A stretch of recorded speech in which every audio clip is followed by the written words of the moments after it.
V redu. Ajde. Ful hvala, Peter, ker si se odzval mojemu vabilu. Hvala za povabilo. Prosim. Jaz ponovadi začnem z gosti na način, da malo konteksta dobimo. A lahko poveš malo na kratko svojega ozadja, akademsko, mogoče profesionalno? Pa jaz imam rad medicino že od majhnega. Jaz sem pač odraščal očetu, ki je bil živinozdravnik in sem vedno gledal to zdravje od 4 nog dalje. In pač zanimanje za medicino mi je pravzaprav mogoče še bolj potaknil en profesor, ki me je iz neke fizike malo brcnil v biofiziko, in potem sem začel razmišljati o stvarih drugače. Ampak jaz medicino pravzaprav nekako skušam čim širše prakticirati. Jaz sem rojen v ravnici in pol nekako več dam na širino, kakor na višino. In ta del mene je vedno iskal v bistvu odgovore o vzrokih. Jaz sem začel študij v Novem Sadu, pa nisem bil malo zadovoljen s kakovostjo, pa sem šel v Zagreb. Tam sem se usrečil in sem dokončal. In potem sem pa seveda hotel malo videti, kako deluje ta praksa medicinska v neki najbolj razviti takratni Sloveniji. Sem zašel sem in moje vizije in moje obzorje so se širila vedno v smeri iskanja vzroka. Mislim, med študijem me je najbolj iritiralo to obilo neznane etiologije, torej neznanih vzrokov bolezni, in sem mislil, da vseeno, pa če smo že ljudje že toliko let na tem svetu, da je mogoče že kdo kaj pogrunto, zakaj nekaj nastaja. Ne vem, predvsem take bolezni, ki jih videvamo vsak dan, kot so visok krvni tlak, povišan holesterol, revmatoidne bolezni, rakave bolezni. Skratka, to, zakaj nekaj nastane, me je pač odpeljalo po malem tudi v druge svetove. In potem sem se pa vrnil nazaj v tiste fine odzive in ta stanja našega zdravja, ki jih pač pravzaprav lahko gledamo vsak dan na telesu. In ona moja biofizika od onega mojega profesorja, ki je pač imel neke druge aspekte v ospredju. In jaz sem takrat pravzaprav začel z neko bioelektromagnetiko. To me je zanimalo, pa sem pa preučeval malo magnetizem, pa vse to, kar pravzaprav človeka lahko spodbuja in ga po drugi strani tudi krepi ali pa povezuje. In to me je odpeljalo pol 3 leta na Kitajsko. Tam sem pač študiral najprej jezik, potem pa študij teh temeljev filozofije kitajske medicine, tradicionalne, pa vse druge detajle od akupunkture, zeliščarstva, njihove interne medicine in vseh teh podrobnosti. Vendar, tako bi rekel, po kratkem premoru med medicinama, sem se tudi malo počutil ogroženega na Kitajski, ker sem videl, da nekako se preveč odmikam od sodobne medicine, ki je blazno koristna, učinkovita in napredna, in sem se z veseljem vrnil, pa sem opravljal podiplomski študij. Tu sem se pač ukvarjal malo z epidemiologijo, malo z nevrofiziologijo in sem se ukvarjal s tako imenovanimi neionizirnimi sevanji. To so pač vse te naše svete naprave, ki oddajajo neke elektromagnetne valove. S tem sem pač tudi končal leta 1997. In potem sem hibridiziral bioelektromagnetiko, kitajsko medicino, sodobno medicino. Pač zelo sledim trendom teh restaurativne medicine, integrativne medicine. To so neka moja obzorja, ker jaz nikoli medicino ne morem gledati kot eno slepo ulico. Namreč to je zelo široko področje, ki se razvija, ki ponuja ljudem veliko več kot kadarkoli prej, dobrega in slabega ali pa potencialno slabega, in zato mislim, da je pravzaprav združitev medicinskih svetov z eno kritično analizo in opazovanjem edina dolgoročna pot, ki jo bomo nekako, upam, da našli skozi čas. Ja, super si tole. Toliko imam enih idej, v katero smer bi lahko šla, pa preden greva na to primerjavo med zahodno medicino, ki jo mi tukaj poznamo, in kitajsko. To bi me zelo zanimalo, tvoja razčlenitev tega ali pa celo združitev.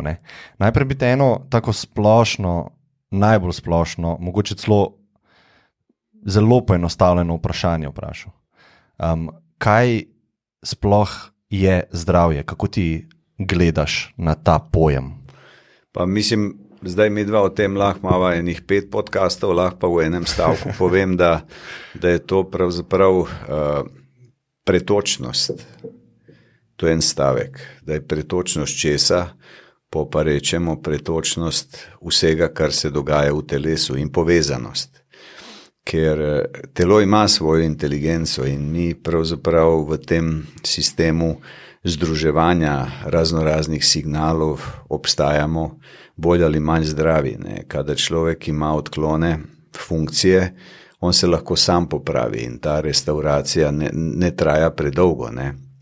Kada človek ima motnje prostega gibanja, vitalne energije, živčnih impulzov, krvi, medceličnine, likvorja, kadar ima pomanjkanje česar v telesu, potem so to spremembe, ki prehajajo iz te funkcionalne faze v neko osnovno ali pa mi rečemo morfološko fazo, ne, kadar se že ukvarjajo, ne vem, strukture, brazgotinjenja, vnetja, take in drugačne poškodbe. In pravzaprav iz tega konteksta, če razmišljamo o zdravju, ne smemo pozabiti pa še on mentalni prostor, skratka, to je neka naša blaginja, socialna, duševna, telesna, mislim, na večjih nivojih pač to lahko dodelujeva, ampak to, kar recimo je najbližje integrativnem tem modelu zdravja, je pravzaprav zagotovitev prostega gibanja vsega, kar podpira življenje. Evo, en stavek. Ne. In zdaj to velja za rastline, za živali, za človeka, ker Kitajci so pač na mnogo teh področjih seveda zahajali v detajle, ko to prosto gibanje ni zagotovljeno. In če govorimo recimo o Čini, ustavitev vitalne energije pač je bolečina. Bu tong se tong so rekli, ne. Ampak če govorimo o krvi, je pa to zbadajoča bolečina, to je že lahko predinfarktno stanje, to je nekaj, kar lahko predhodi srčnemu infarktu ali pa možganski kapi. Ne. Tako da dokler zastaja energija, noben nič ne vidi, ampak se čuti. In zdaj, če razumemo to zastajanje, mi lahko pač prestrežemo drugo stopino okvare, ki je lahko življenjsko usodna. Ne. A se pravi, bi pol rekel, da je nekak glavni cilj tega, ne? Eno stvar si omenil, ohranitev življenja in pa pred tem nekaj, kaj bi mi rekli, ampak čemu jaz dostikrat rečem, dobro življenje, ne? Se pravi, ta blaginja. Ne? Vidi, zagotovitev prostega gibanja misli, energije, živčnih impulzov, vsega, kar je v telesu, kar ne teče, dela težave. To je pantarej, to je pač grška dialektika. Ne. Mi pa ne smemo zdaj to preveč poenostavljati, ne, ker pač če nekaj dalj časa ne teče, so to lahko zelo resne okvare. Ampak problem je treba pač obravnavati na prvi stopnji, to se pravi stagnacija. Ne. In kadar gre za stagnacijo, pač njej sledi akumulacija, torej kopičenje. Zastoj, pač, ki povzroči kopičenje, pač dolgoročno povzroča motnje, skratka presnovnih procesov, ki zahtevajo neko optimalno notranje okolje, mi rečemo notranji milje. In če se kopičijo toksični ostanki presnove, se lahko pač stopnjuje oksidativni stres, tako pač zelo popularen, ne. Potem se pa lahko motijo temeljni biokemični procesi, celično dihanje. Zdaj pač v primeru tega našega nadležnega covida, ne, pač se ravno tako izražajo receptori, skozi katere ta virus vstopa, če celica ne dobi dovolj kisika, ona tuli pač na pomoč in vrže te receptorje ven, pride gospod virus in not vstopa. Ne. In to so pravzaprav vse sopomenke neke homeostaze, ne? Ker homeostaza pomeni optimalno utripanje vseh živih struktur v telesu in v naravi. Ne? In pljuča in dihala so recimo prvi organ, ki tej mreži poveljuje. Skratka, pljuča upravljajo vitalno energijo v telesu. Če človek ne zna dihati, ima lahko težave z govorom, z prekrvitvijo, ga zebe, ima šiba glas in tako dalje. Tako da veliko stvari je praktično povezanih na tej prvi stopnji v gibanju vitalne energije. Ja, to, kar si omenil, veliko stvari je povezanih, ne? Ampak vseeno se mi zdi, da medicina se osredotoča na meje mojega telesa. Ne? In zdaj, kaj je zares prvi vzrok neke težave ali pa neke bolezni? Ne? Ker mislim, jaz sem sicer na zdravstveno šolo hodil, ne? In to se spomnim iz takrat, ko smo govorili o stresu, kot enem zelo pogostem dejavniku za bolezni v današnji dobi. Ne? Ampak stres se dogaja kje, ne? Oziroma, kaj je vzrok za ta stres? Ali je malo zunaj mene? Ne? Mislim, mi imamo stres za nekega dežurnega krivca, ne? In če ne vemo, kaj je narobe, pol pa rečemo, da je nekdo stresiran. Ne? Stres je dejansko dober izraz, ki ga lahko uporabimo tudi na ravni tkiva. Mi lahko tkivo spravimo, v kislo okolje in s tem povzročamo stres. Mi lahko stresiramo načrtno. Stresiranje je tudi eksperimentalni model, kako se vidi, kaj se vse zgodi. Recimo, če stresiramo miši, ne, ali pa to je ena taka splošna metoda. Človek se stresira tudi, če se postavi na glavo. Ne. Mislim, to so stanja, v katerih mi lahko uporabljamo stres kot metodo krepitve prilagodljivosti. Ne. Stres do neke mere je zdravilna zgodba. Stres, ki preseže to mero telesne prilagodljivosti, pa pelje v bolezen. Tako da naši trendi in naše vizije, stresa in vsega, kar on za sabo potegne, rabijo pravzaprav prilagodljivost. In preživimo prilagodljivi, drugi pač žal ne. In to je ta točka naravne selekcije, da dokler se človek nekako kultivirano odziva na vse dražljaje, ki mu pač pridejo iz družbe, iz narave, je pač zdrav, a ne?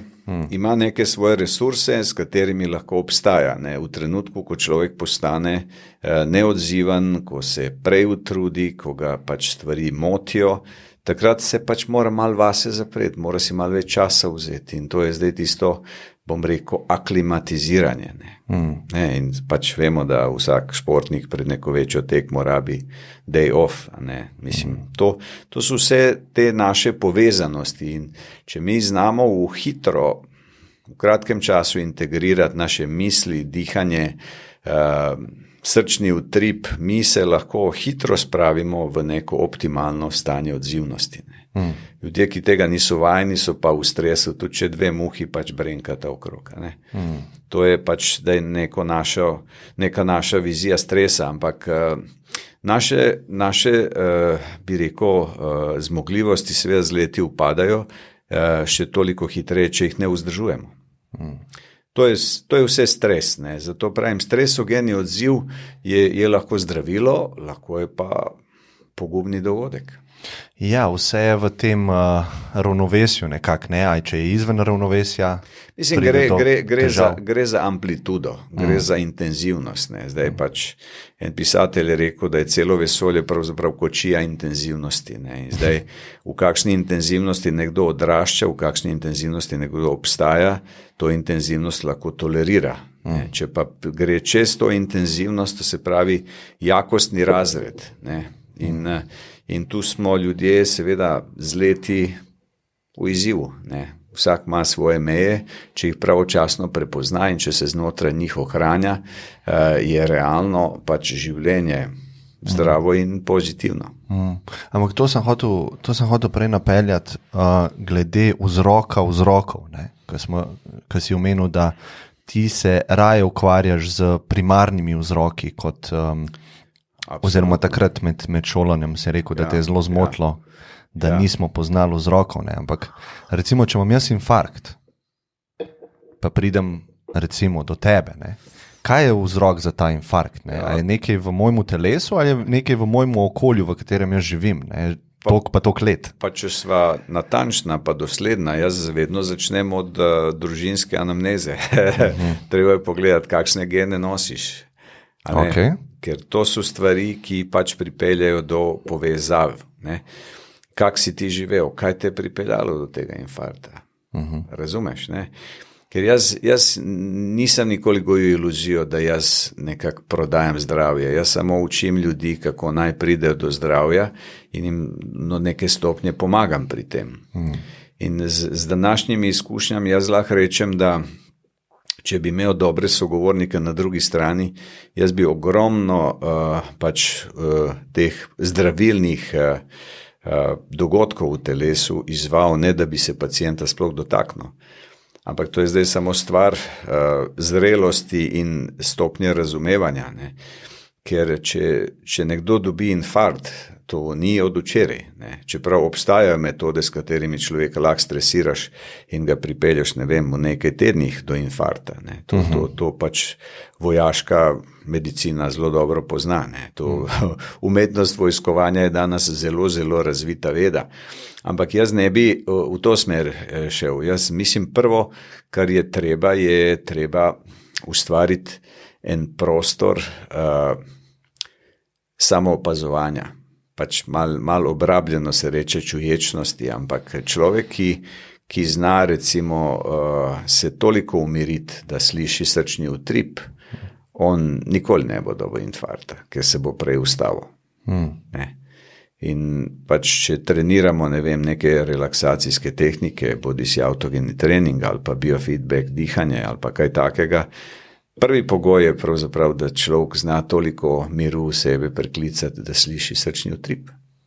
Ker tam je človekovo bistvo. Pač tam domuje duša, pravijo Kitajci, v svojem slogu medicine. In tam je prostor, v katerem dejansko lahko spodbudimo veliko modrosti, v katerem lahko tudi človeka do te mere oborožimo z bi rekel, preventivo, da ga ni treba non-stop nadzorovati. Se bo že ustavil. Važno je samo to vrzel razvozlati in obvladati tehniko skozi redni trening. In kadar dovolj pogosto in dovolj časa to počnemo, se zgodi pravzaprav ta samostojni slog zdravja. Ja, kako bi pa ti analiziral pomanjkljivosti potencialne zahodne medicine? Ne?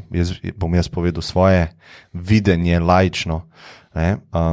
Malo so se tudi že dotaknili tega, ne? Da smo v bistvu stranke oziroma pasivni pacienti, ki hodimo do zdravnika, potem se pa tam čaka, da bo zdravnik nekaj izvedel, ali bo izvedel operacijo, ali me bo ozdravil, kakor si rekel. Ja. Za dosti stvari, to sem se že naučil tekom svojega življenja, je pa težko narediti brez sodelovanja tega dotičnega pacienta, kakor mu rečemo na zahodu. A bi se strinjal s to analizo, ali pa kako ti vidiš pomanjkljivosti zahodne medicine? Ne? Mislim, jaz ne bi o tem govoril kot o pomanjkljivostih, jaz bi kvečem govoril o omejitvah. Omejitve so najprej v količini časa, ki jo pač zdravnik ima za pacienta, predvsem v tem javnem zdravstvu, zato ker pacient v nekem strahu pač pred zdravnikom niti ne uspe pravzaprav izpostaviti, kaj ga matra. To je mogoče prva in največja pomanjkljivost. Če bi mi to nekako reševali na en tak bolj spontan in časovno malo bolj razširjen prostor, bi zagotovo ljudstvo tudi veliko več zaupalo zdravnikom, ampak seveda sistem je preobremenjen in zato tudi tega ne premore. Jaz mislim, da pomanjkljivosti imajo vsi sistemi, da se razumemo, ker to, kar je mene pač pognalo nazaj z Kitajske, je, ker sem tam tudi poslušal ene nebulozne teorije pač o zgodovinskih zdravilih, recimo za sinkopo, za take izgube zavesti in to, ker sem videl, da je to čisto odbito, da to nima veze z sodobnimi znanji medicina. In jaz, da ne bi ustvaril iz tega konflikt, jaz sem se raje pač vrnil nazaj v Evropo, pa odprl druge knjige, pa študiral po nevrofiziologijo, ki mi je še bolj pomagala, da sem razumel, o čem kitajska medicina govori, ker te sodobne knjige so polne enih podpor, enih potrditev logike kitajskega sistema. In seveda, v tem prostoru jaz danes nekako rojevam vedno nove misli, ampak pomanjkljivost sistema je ta, da je človek objekt, ne subjekt zdravja. Okay. Sploh ta mehanski pogled. Take stvari jaz rad povem v enem stavku, da bo vsem jasno. Skratka, to je neka dilca, v katero se pač, seže z čemerkoli. Tudi če jaz nekoga samo pač z iglicami tretiram in ga nič ne naučim, je tudi pacient objekt, da se razumemo. To ni to. Pacient bo nehal biti pacient in objekt, kadar bo postal subjekt. In to, kar si rekel, da je potrebno sodelovanje, to je pravzaprav predpogoj, da se sploh karkoli na dolgi rok zgodi, ker ljudje živimo v tej iluziji nekih zunanjih fasadnih ukrepov, ne vem česa. Mislim, s fasade ali pa površja telesa se da veliko videti, ampak neko božanje ali pa stimuliranje fasade nima takšne teže, kot jo imajo recimo spremembe življenjskega sloga, dihanje, gibanje, sproščanje, če hočeš tudi meditacija. To so vse stvari, ki človeka pravzaprav spodbujajo v eno novo dimenzijo zdravja, zavedanja, zavesti. In to je edini svet, ki ga jaz vidim zdravega. Vse ostalo so pa sanje. Kaj pa operacije?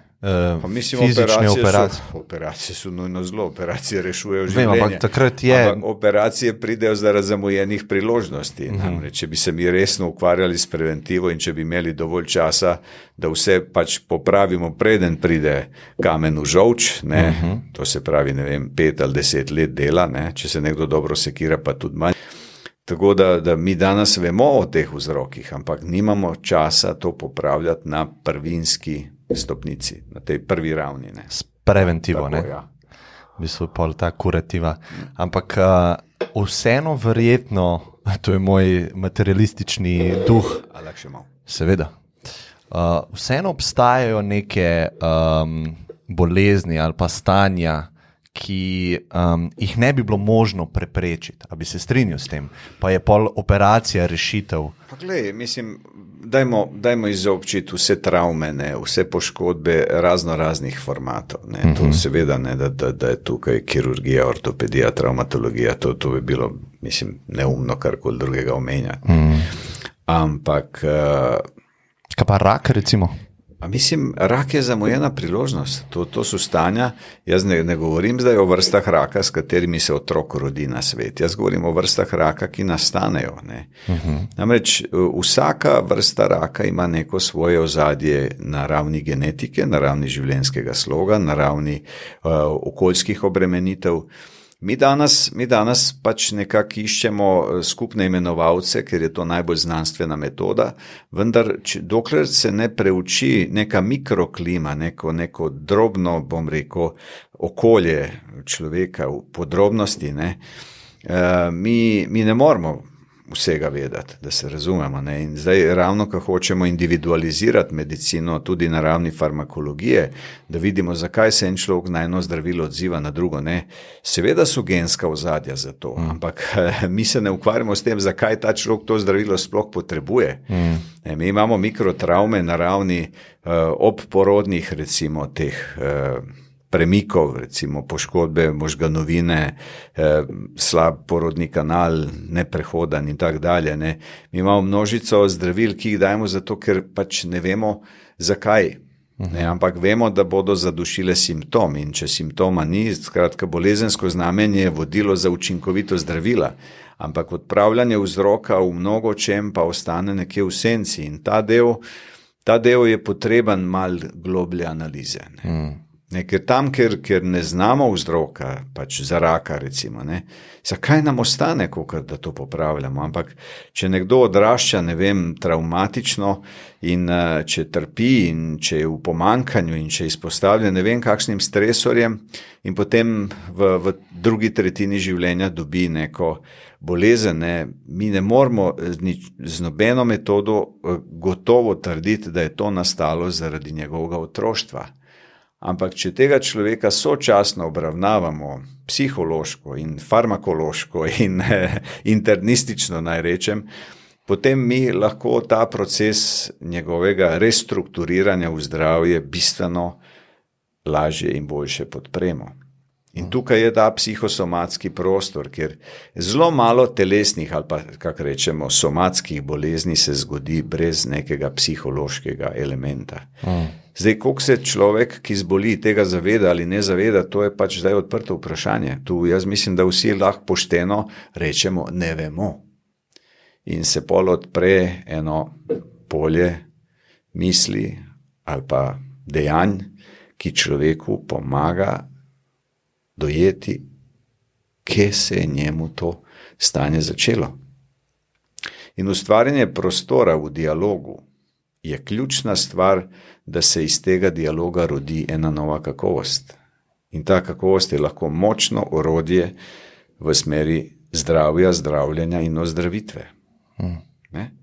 Tudi bivanje ni povsod enako prijetno.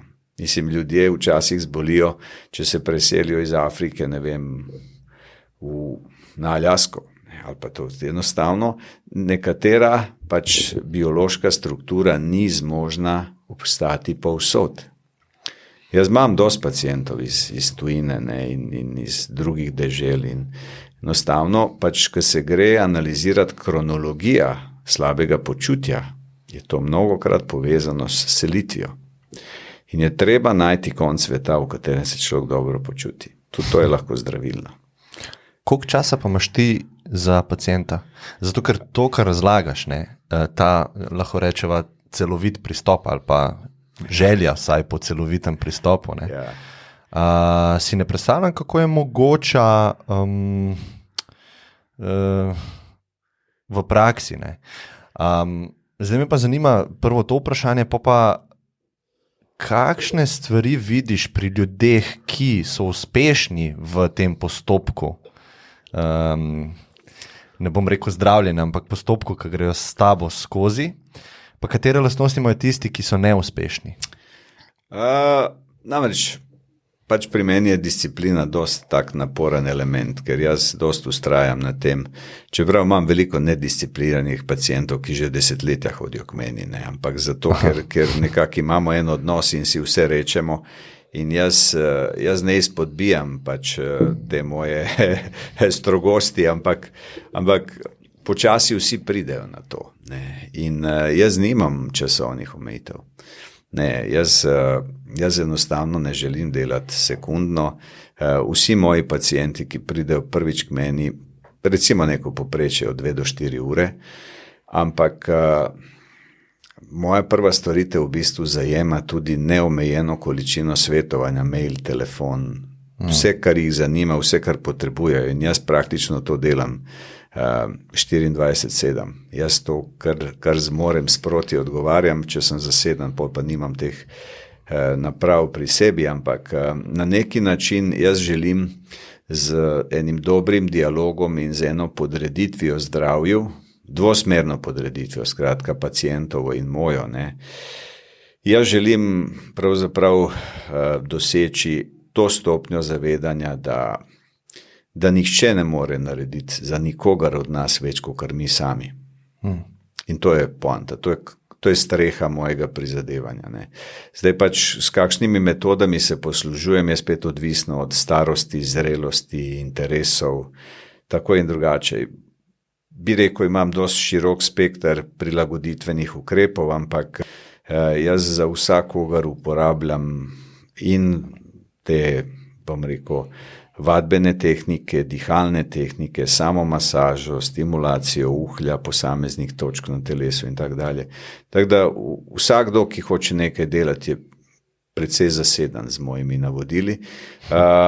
Naročam pa ljudi, kakor se da bolj poredko, da se ne razvajajo.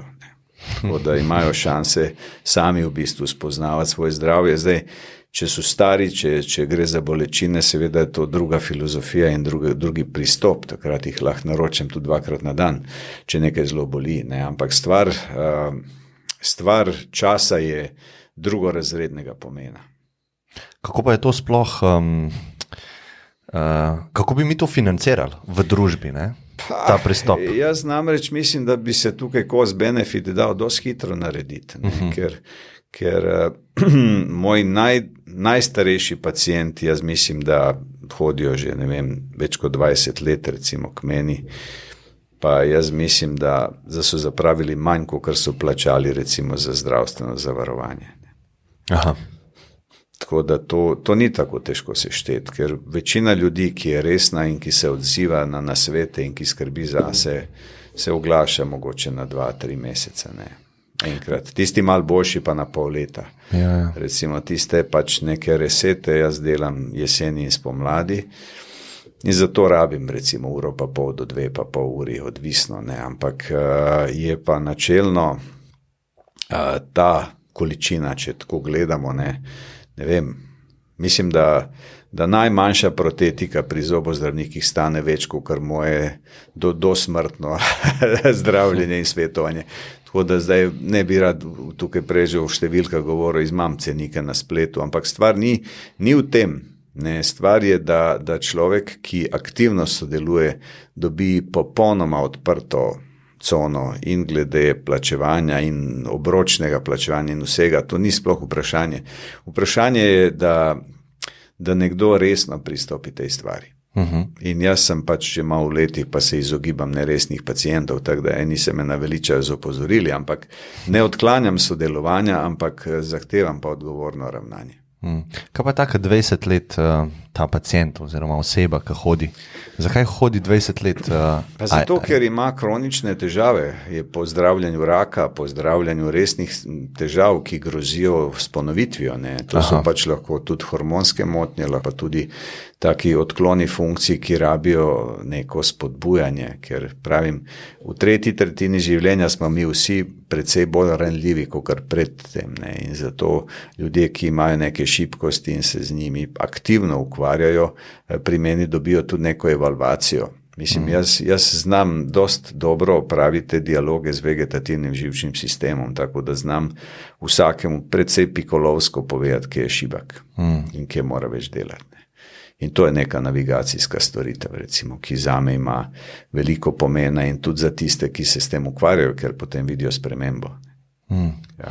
Kaj pa bi rekel, če bi mogel zbrati en del, ki pripomore k zdravju, a bi zbral psihološki vidik ali fiziološki vidik? Veš, to bi bil tak površen odgovor. Ne? Mislim, treba je videti, kaj s človekom, ne? Mislim, za kakšne težave gre. Zagotovo se veliko negativnosti in destruktivnosti začne v mislih, v tem, bi rekel, nekem našem cvetenju ega in jaza in vsega tega. Ne? To so problemi, ki človek pravzaprav ne razume svojo majhnost in svojo nepomembnost za nek vesoljni red. Ne? In potem, ko se človek začne, bom rekel, bahati s tem, kar je in kar ima, je pravzaprav najbolj ogrožen. Zdaj lahko tudi psihično, lahko se pa tudi zaradi te neosredotočenosti k bistvu poškoduje ali pa karkoli narobe dela, ne? Ker pač prepuščanje užitkom je zagotovo na dolgi rok škodljivo, to vsi vemo. Ampak če uživamo enkrat na mesec, vemo tudi, da nas to ne bo ubilo. Ne? In vsakdo pač glede na neke svoje parametre sreče, zdravja in užitkov rabi potem to odmerjati. Zdaj, če ne zna samo, je treba pomagati.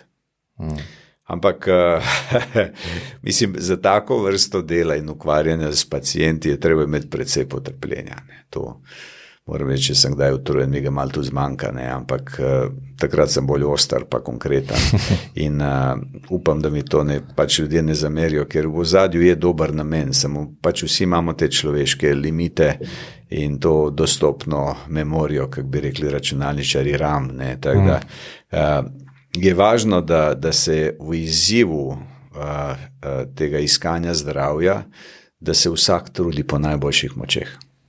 To je point. Mislim, to je tisti nek vodilni element in moto cele zgodbe. Ja, tukaj sem se hotel navezati malo na vidik placeba, ne? Ker verjetno je to zelo zanimiv koncept za veliko ljudi, ne? Saj zame je bil, ne? Kako je neka taka stvar možna, če gledaš skozi prizmo materializma. Ne? Veš, jaz bi postavil vsaj na 3. ali pa 4. letnik medicine predmet, ki bi ga res imenoval placebo. In bi pokazal vsa dejstva in vrzeli tega placeba z lahkoto. Kaj pa so dejstva? Ja, dejstva so ta, da človek v neki odsotnosti iz lastnega telesa sploh ne ve, kaj se tam dogaja. To je prvo dejstvo. Ne? In to najlažje dosežemo, kot sem prej rekel, da naučimo ljudi, da poslušajo srčni utrip in da ga povežejo z dihanjem. Če jih to naučimo, pol pa jim lahko še kaj drugega pokažemo. Ne vem. Tudi kako se lahko ohladi glava, pa se grejo noge, recimo z dihanjem ali pa s kakšnimi položaji telesa, kako se pošlje kri v eno cono iz druge, kako se izenači, ne vem, razlika v temperaturi levo, desno in zgoraj, spodaj. To so vse elementi, v katerih je kitajska medicina kraljica. Mislim, to je tako suveren prostor. Pa indijska je lahko, za marsikaj je lahko še boljša, ne, ajurveda. Ne. Tako da jaz pravim, nikoli ne bi postavilo zdravje zunaj človeka. In to je placebo. Kadar mi parkiramo dobre ukrepe, dobre misli, zaupanje in seveda objektivno preverjanje, pol pa mi vidimo, kaj se s placebom vse da narediti. Tudi glavobol se lahko pozdravi. Ampak je treba malo več časa in malo več truda. Samo to ni nič narobe. Se razumemo, je to bistveno manj škodljivo in dolgoročno bolj učinkovito, kakor pač neskončno uživanje analgetikov. Ne? Ampak spet smo tukaj, ljudje nimajo časa zase, marsikdo tudi ni pripravljen v to smer.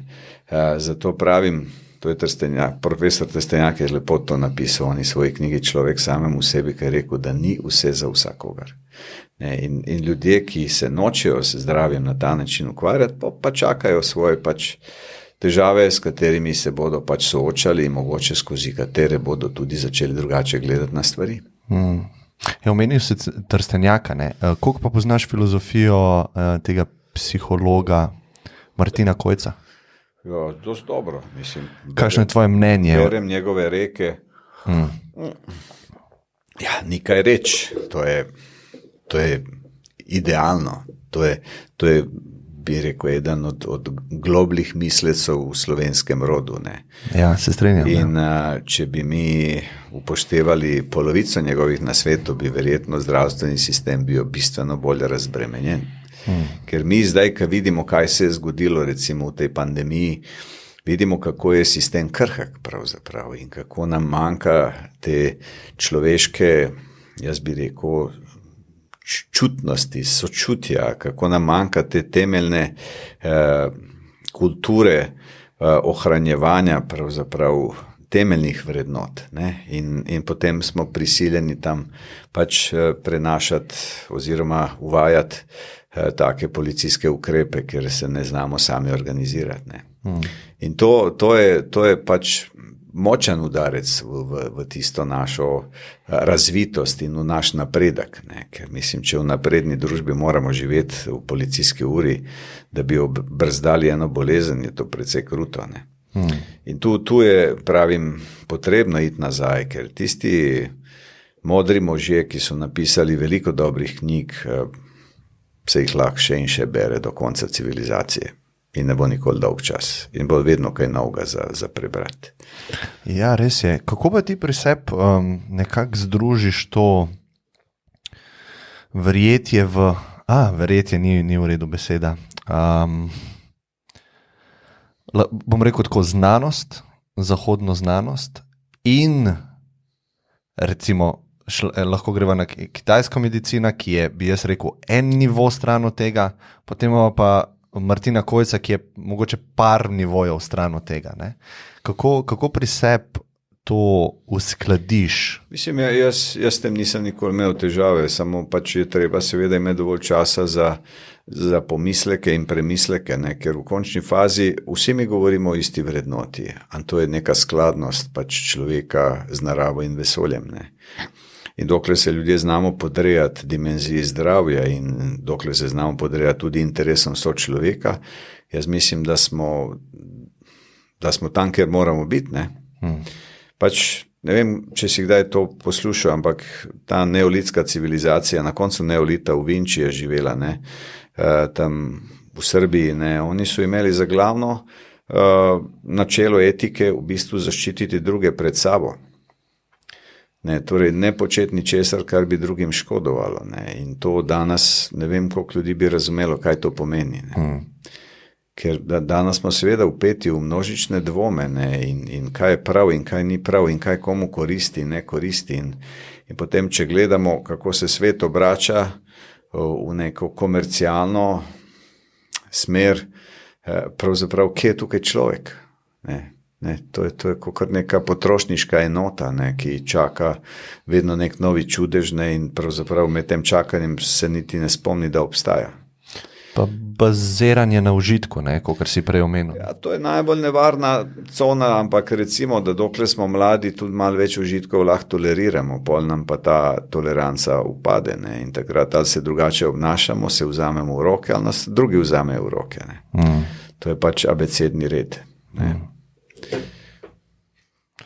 Kaj pa tako kitajska medicina, ne, s tem, ki si se lotil malo kasneje po tej zahodni medicini, ne? Jaz sem sicer nekaj let živel v Pekingu in sem spoznal zdravnico kitajske medicine, ne? In sem po tem najnem pogovoru šel mal na Google, na Wikipedijo, ne? In tam piše, da to ni oziroma priznana znanstvena metoda, in takrat sem jaz to pustil, v tistem svojem načinu operiranja, ne, ki je zdaj malo drugačen. Ne. Nisem se srečal več s tem od takrat. Ne. Kaj bi pa ti rekel, prej sva rekla pomanjkljivosti zahodne, neki si omenil pomanjkljivosti kitajske medicine, ne? Kje pa ti vidiš, da mogoče lahko zahodni svet se nauči nekaj iz kitajske medicine? No? Kje so tisti največji nauki ali pa vrednote? Pač bom ti poskušal odgovoriti dvosmerno. Ne. Sem prepričan, da so se Kitajci veliko hitreje in bolj uspešno okoristili od zahodne medicine, kot zahodna od njih. Zdaj pač ta zgodba, da na našem koncu sveta nekako je raziskovanje in uporaba tega omejena na neki tak, jaz bi rekel, kozmetični, bolj fasadni nivo, seveda, ki ima tudi neko svojo tržno dimenzijo, ne, ampak jaz pravzaprav zelo težko potegnem neko ostro črto, da rečem, da bi jaz zdaj to zdravo samo tako ali pa samo tako. To je predvsem odvisno od tega, kaj človek želi in kaj je pripravljen storiti. Ne? Ker veliko poti pelje v Rim. Ne? Odvisno je, kjer jo izbereš in da tam prideš. Ne? To je cilj. In zgodba kitajske medicine in njene znanstvenosti sploh ni pod vprašajem. Vprašanje je samo, katera družba to želi sprejeti v svoj prostor, ker tu imamo absolutno tudi komercialne interese, imamo seveda neke družbene nivoje, podnivoje in jaz komuniciram in imam kar nekaj strank iz sveta zahodne medicine in marsikdo, ki se ukvarja s tradicionalnimi sistemi zdravljenja, ima tudi seveda to moč direktnega preverjanja, ker dejstva ne moramo pohoditi. Skratka, če nekoga nekaj boli in mu daš, 5 iglic in ga neha boleti, ne. Je tvoje vprašanje, ali ti to lahko razumeš s svojim predznanjem in ali te to zanima, da bi razumel. Ker če te zanima samo, da te neha boleti, potem se to neha in ti si potem objekt, ki je doživel eno subjektivno izkušnjo, ki je pozitivna in zdaj vsakič, ko bo človeka zabolelo, on se bo spet obrnil k kitajski medicini, recimo. Ne. In enako je z zdravilstvom, enako je z mnogimi metodami, ampak nihče ne bo uspel pohoditi kitajsko medicino kot medicino, ker bi vsi radi tlačili kot zdravilstvo, zato ker je že zdaj v Ameriki več univerz, ki učijo kitajsko tradicionalno medicino, kot univerz, ki učijo zahodno medicino. In zato, ker je kitajsko ljudstvo tako mnogoštevilno in ker ima močno industrijo za sabo, ker je ogromno tudi teh bi rekel, farmacevtskih vej, ki preučujejo aktivne sestavine kitajskih zdravil. Ampak tu pa pridemo spet na tržno nišo, ne, v kateri se pač vsaka industrija bori za svoj prostor. In jaz v tej borbi ne sodelujem, tako da ne znam detajlov, ampak vem, da praktično ta množična raba zdravil za vsak slučaj dejansko prinaša največje dobičke, ne, in da so kronični pacienti tudi najboljša tržna niša, da se karkoli proda, od vitaminov do resnih zdravil. Ne. Jaz ne spreminjam terapij, to delajo tisti, ki jih predpisujejo. Ne. Mislim, jaz ne vplivam na zahodno zdravljenje. Je pa treba seveda ljudi upozarjati, ko spremenijo življenjski slog, ko se posvetijo pač, ne vem, dihalni in telesni vadbi, lahko se marsikatera bolezen ali bolezensko znamenje umili že zaradi tega. Ne. In potem je seveda treba iti zdravniku, pač pa prilagajati terapijo, eno ukinjati, mogoče zamenjati in tako dalje. Ne. To so vse dosti resna področja, bi rekel, hibridizacije in integracije, ki žal pri nas nima glih dost prostora in niti ne vem, ali se bo to sploh zdaj zgodilo, ker se že, bom rekel, dobrih 20 let prizadevam v to smer, pa nekako nisem dobil občutka, da smo tukaj zaželeni kot neka integrativna stroka. Ne. In z tega vidika vsakdo pač mora prevzeti odgovornost za to, kar dela in za to, kar želi. Torej pač pri zdravlju in iskanju zdravja, ne, ker ljudje danes, jaz mislim, da najraje hibridizirajo in v bistvu veliko pacientov integrira medicino po svoje, kar ni slabo, ampak je včasih malo potratno, mogoče včasih malo predrago, malo zavajajoče, malo se časa zgublja.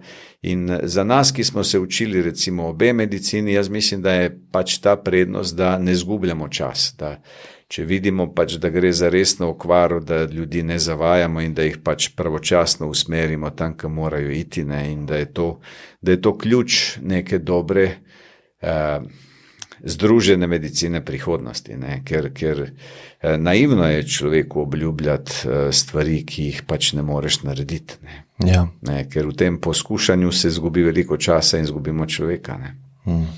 To je problem. Kaj pa je tvoj pogled na, prej, kaj sva govorila o placebu, pa recimo ena najbolj takih neznanstvenih metod, ne? Ja. Ali pa ved, Ja. homeopatija. Pa jaz nisem kompetenten, da dam neka, bi rekel, globoka stališča o homeopatiji. Jaz sem enih 50 ur izobrazbe dal skozi, sam zato, da se nekako malo počutim pismenega v tem. Ampak homeopatija je en drugi prostor in to je nekaj, kar je lahko zelo koristno, če se uporablja kakovostno na temelju jasne homeopatske filozofije in teorije o zdravju. Ne. In homeopati, ki so dobro izurjeni, lahko ljudem zelo koristijo. Imajo pa neke omejitve recimo pri teh, bi rekel, globljih boleznih, ne, ampak spet v neki kombinaciji recimo zdravljenja pa diagnostičnega vrednotenja. Jaz mislim, da je homeopatija lahko varna in podporna metoda pri marsikaterem zdravljenju. Za nekatere ljudi je pa lahko tudi samostojna. Ne. Jaz imam veliko ljudi, ki kombinirajo pač moje metode s homeopatijo in tu ne vidim nobenih ovir. Mislim, jaz načelno samo želim vsakogar, ki se loteva neke od teh alternativnih, komplementarnih ali pa integrativnih metod upozoriti, da preden začne zdravljenje in mora zastaviti jasne cilje, kaj s tem hoče doseči.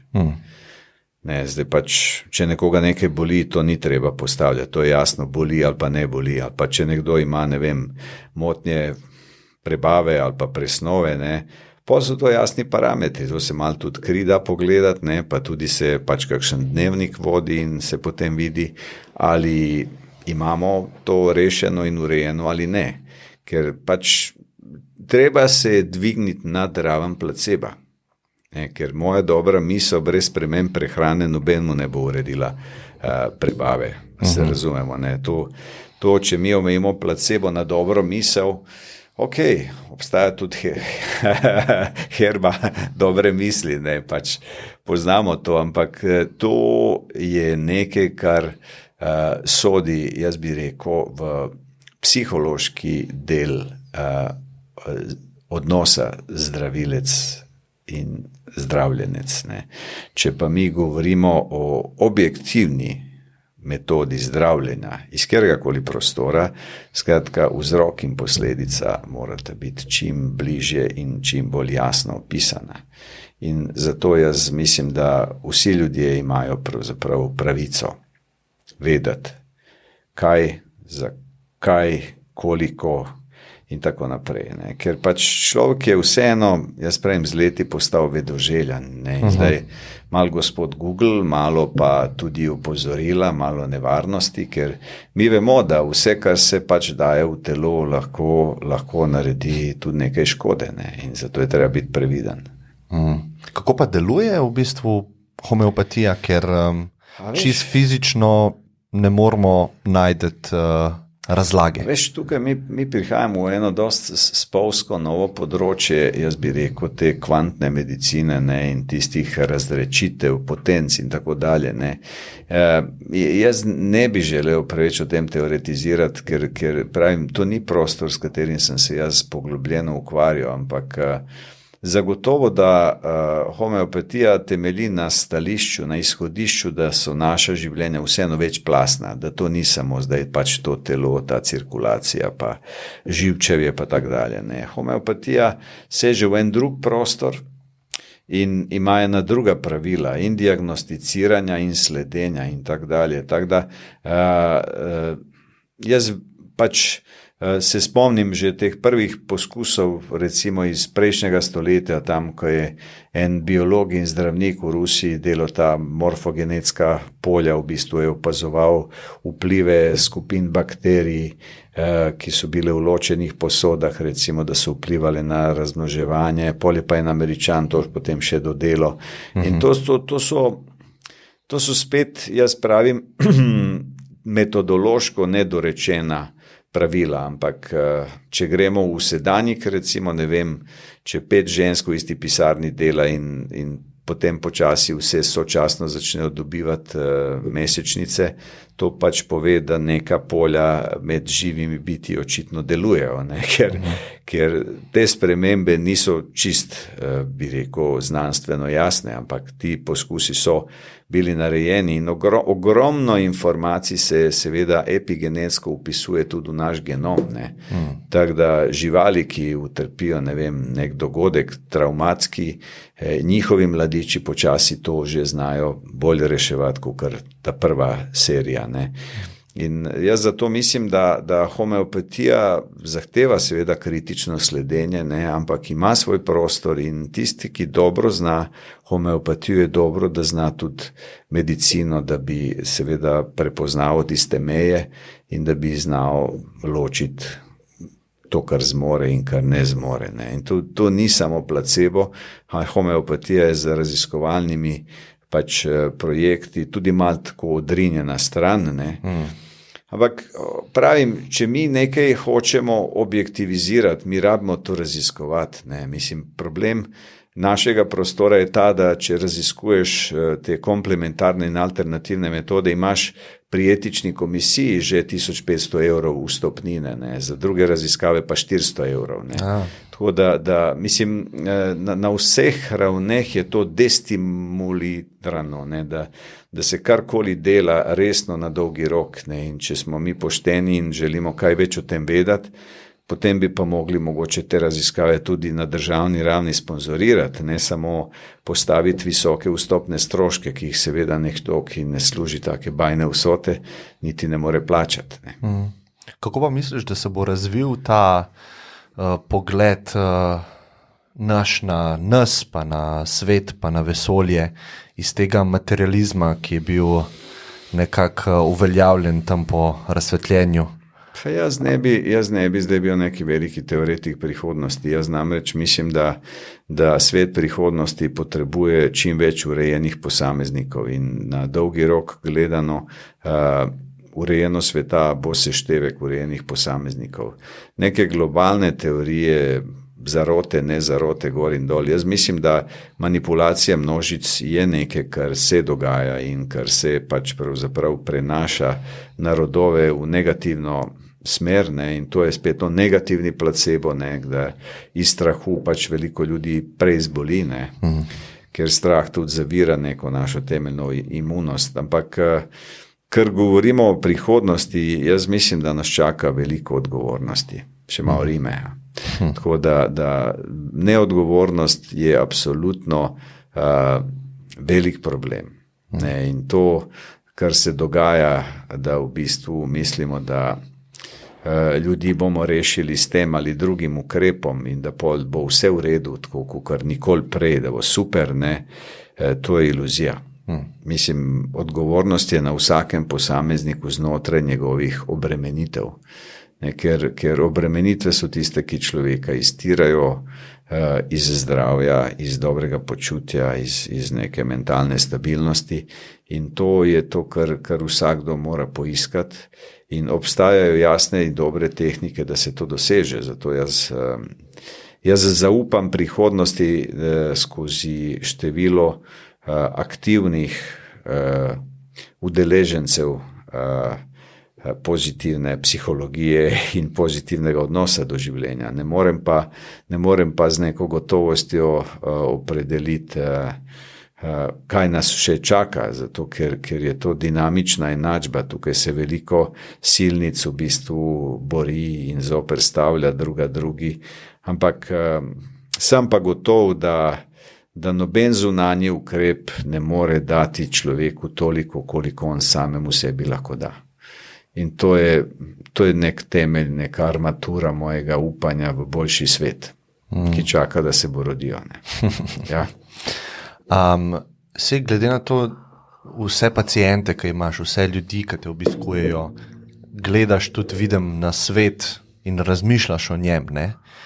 Me zanima tvoje mnenje glede, kaj bi bil tak najpogostejši vzrok za bolezenska stanja v modernem času, ali pa recimo na tem prostoru, da ne bova preveč nenatančna.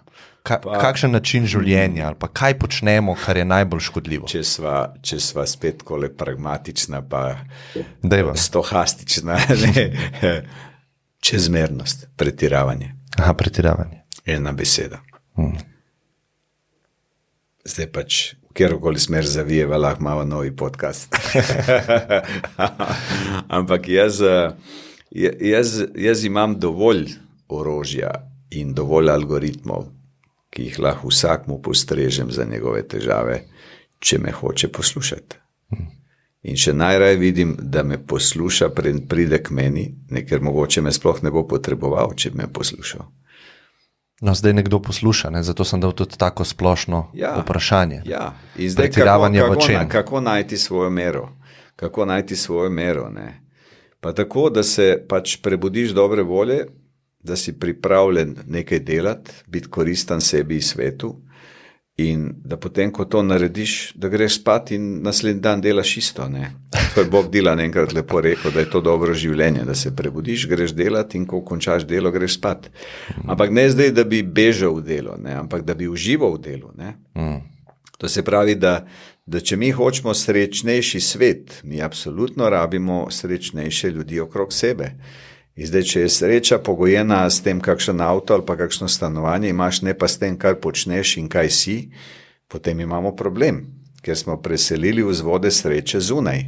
Ne? Če pa postaviš vzvode sreče vase in v svoje dejanja in se vsak dan vprašaš, a sem jaz danes nekaj naredil za svojo srečo, ne vem, a sem šel na sprehod, a sem se predihval, a sem se imel fajn, ne? A sem srečal dobre ljudi in kaj sem se od njih naučil in tako dalje, ker jaz srečo nikoli nimam v ograji, sreča je odprt prostor in zadovoljstvo seboj temelji tudi za zadovoljstvom ljudi okrog sebe, ne? Tako da dokler mi ne vidimo pravzaprav to umreženost naše zavesti, pa ne naše, umreženost zavesti, ki teče skozi nas, ne, ker nič ni naše dejansko. Ne. In jaz mislim, da je to prostor, v katerem bo tudi več sožitja, sočutja, potrpljenja, manj ustrahovanja, manj takih, bi rekel, parametrov slabega življenja, ker mislim, malo ljudi se zaveda, ampak Slovenija je oaza za povprečje tega planeta. Ne. Slovenija ima take potencijale kot malo katera država. Ne.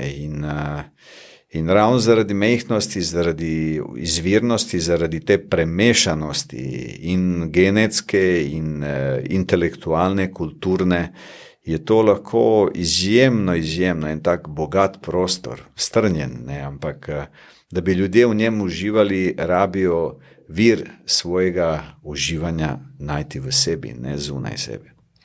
Ampak recimo, nekdo to posluša, pa reče: Petar, jaz se zbudim in nisem dobre volje, Ja. in nimam energije, Ja. da delam. Ja, kdor nima energije, začnemo pri dihanju. Ne, pljuča upravljajo oči, biopotenciali v pljučih. Se pravi, zbudim se slabe volje, kaj naredim? Da, začneš lepo, pač se postaviš v en dober položaj, prijeten, sproščen in najprej poslušaš srčni utrip. In ko zaznaš srčni utrip, v njegovem ritmu začneš dihati. In iz tega dihanja podaljšuješ izdih za polovico vdiha. In to delaš 10 minut. Če lahko več, tudi več, nobenih ovir.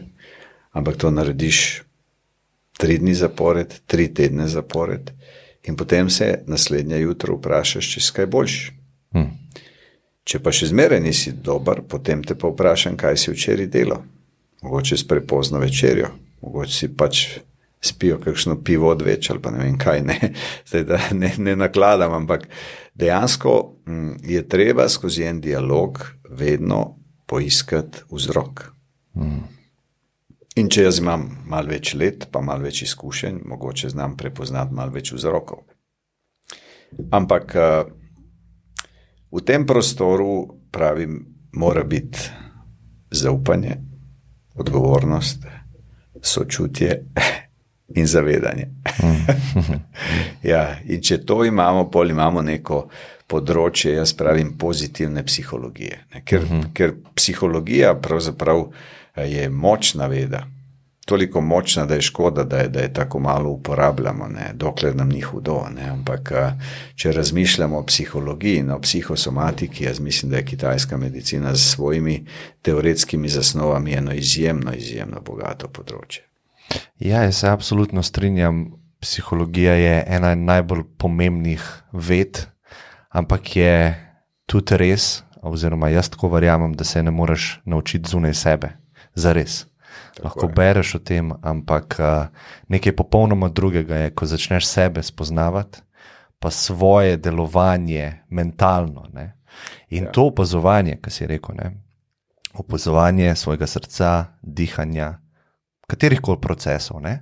So v bistvu predpogoj za spoznavanje sebe in spoznavanje mehanike vesolja. Ne? Ja, to naredim, počutim se slabo. Da se jaz to naučim, te povezave, moram imeti zavedanje. Veš, podreditev in predanost sta osnovni pač istočnici, ne, za karkoli početi seboj. In to, da se podrediš sebi, je sočasno podreditev življenju.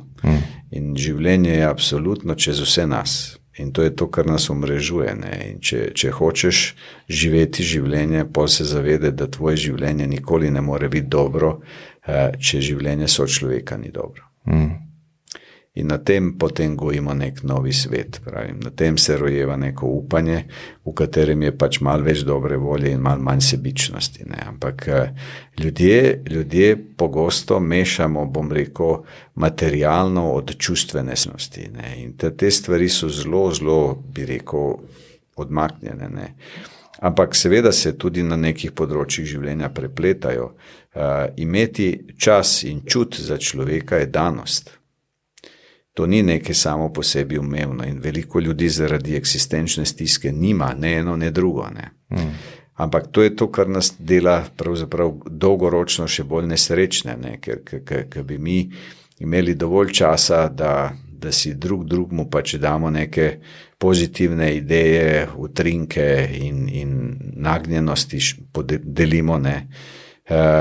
Potem je pravzaprav vsak dan lahko sam lepši, ne more biti slabši, ne? In tudi, če se kaj zunaj nas zgodi hudega, nas ne bo toliko unesrečilo, zato ker naša sreča ni toliko upeta v zunanje zgodbe, ampak v notranje zgodbe, na notranja razmerja, od družine do prijateljstev, do sošolcev, do sodelavcev, ne? In to je to, kar danes pravzaprav najslabše vpliva na neko družbeno napredovanje, ne. Pač vedno se ljudi čredno obravnava z nekimi pač ukrepi, potezami, napenjanji in tak dalje. In ta otujenost je potem tudi povezana z nekim strahom, z nekim nezaupanjem, z neko negotovostjo, ne. In večje ne, slabše je, ne. Ja, zelo dobro si povedal vse, ne. Jaz bi rad bil izredno spoštljiv do tvojega časa, zdi se mi zelo pomembno, kako se lotevaš stvari, ki jih delaš, svojega dela, ne. To se mi zdi zelo pomembno, tako da upam, da sva saj delček te miselnosti prenesla v tale pogovor, ki se je zgodil, no. Tako da jaz bi se ti res rad zahvalil za tvoj čas in za vse, kar delaš. Hvala za vprašanja, povabilo in pravim odprto cono življenja, ne, ker jaz verjamem, da se s takimi dialogi v bistvu tudi širi neko obzorje misli in eksistence, ne, ker za marsikoga na tem svetu ni lahko preživeti, ne. Ja. Ampak če bo sam delal za svoje preživetje, največ, kar lahko, bo počasi spoznal, da je to možno. In to se mi zdi, da je pravzaprav največji output tega najnega dialoga, ne, ker ne bom rekel, da imam rešenje za vse, ne, ampak imam pa saj neko idejo, kam postaviti misli in dejanja v neki smeri dolgoročnega, dobrega za vse. Ker pač veliko ljudi spremeni tudi svoje okolje, če je dovolj odločno in predano tej svoji dobri spremembi, ne. In sprememba je pogoj preživetja, se razumemo. Nič na tem svetu ni stanovitno, ne. Ampak če je naš odnos do življenja stanoviten, v smislu vrednot, potem pa imamo šanse. Super, izredno hvala, Peter. Hvala tebi.